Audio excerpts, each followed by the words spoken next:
warahmatullahi wabarakatuh. Perkenalkan, nama saya Dwi Fitriani dari Prodi Komputerisasi Akuntansi 1 semester 4. Di sini saya akan menjelaskan tentang perusahaan dagang PT Trans Retail. Seperti namanya, perusahaan dagang adalah perusahaan yang bergerak dalam bidang perdagangan barang dan aktivitas utamanya adalah menjual barang. Perusahaan dagang menjual kembali barang yang mereka jual tanpa mengubahnya sedikit pun. Yang dimaksud dengan mengubah barang adalah mengolah atau mengubah nilai dan bentuk barang itu sendiri.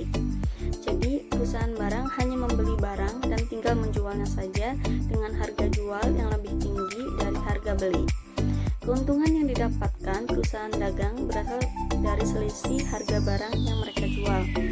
Maka sesuai namanya, PT Trans Retail masuk ke dalam jenis perusahaan retail atau pengecer. Perusahaan retail membeli barang dalam jumlah besar, kemudian menjualnya secara satuan atau biasa disebut eceran. Perusahaan dagang memiliki karakteristik yang khas dan berbeda dengan perusahaan non-dagang. Karakteristik tersebut mempengaruhi proses inti perusahaan dagang. Karakteristik perusahaan dagang adalah 1.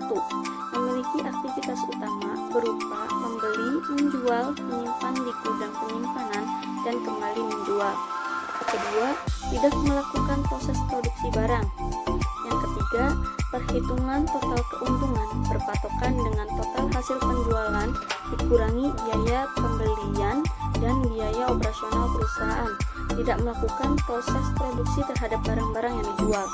Yang keempat, barang yang dijual langsung dijual tanpa melalui proses pengolahan atau perubahan sedikit pun. 5.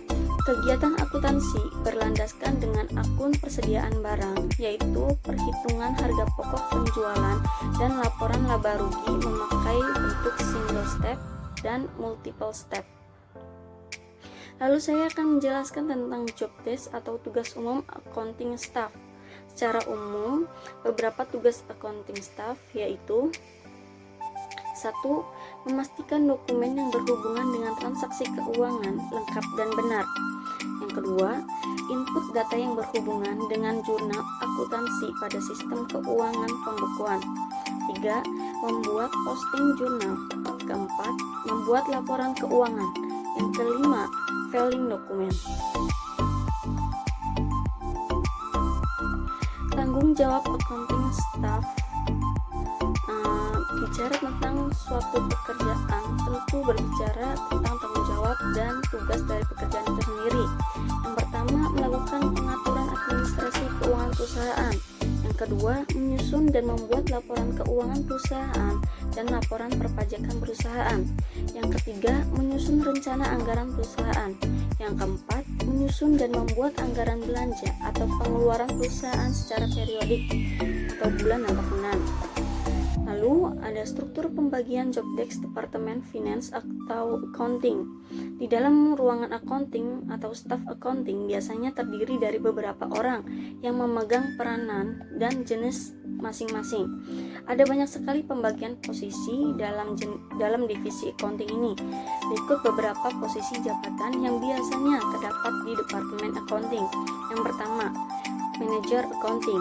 Tugas utamanya adalah bertanggung jawab dalam membantu perencanaan bisnis dan pengambilan keputusan yang sesuai dengan kondisi kinerja perusahaan. Yang kedua, chief accountant adalah jabatan perusahaan yang bertanggung jawab untuk mengelola aktivitas akuntansi dalam perusahaan. Yang ketiga, cost accounting staff. Tugas dari seorang cost accounting staff adalah menganalisa fixed cost, variable cost, biaya overhead, dan harga pokok produksi, serta efisiensi biaya jika perusahaan bergerak dalam bidang manufaktur. Membuat atau menyusun atau menganalisa COGM atau Cost of Goods Manufacturing dan COGS atau Cost of Goods Sold. Melakukan proses stok opname secara berkala sesuai kebutuhan dan membuat laporannya. Melakukan menganalisa laporan costing dan memverifikasi dokumen-dokumen pendukung data persediaan dan mutasinya. Yang keempat, factories atau invoice maker. Tugasnya yaitu itu, input data penjualan sales order ke dalam sistem keuangan, mencetak faktur keuangan dan surat jalan dari sistem keuangan, membuat laporan penjualan dan faktur harian dan bulanan untuk atasan, pengarsipan dokumen faktur penjualan. Sekian dari saya, kurang lebihnya mohon maaf. Terima kasih. Wassalamualaikum warahmatullahi wabarakatuh.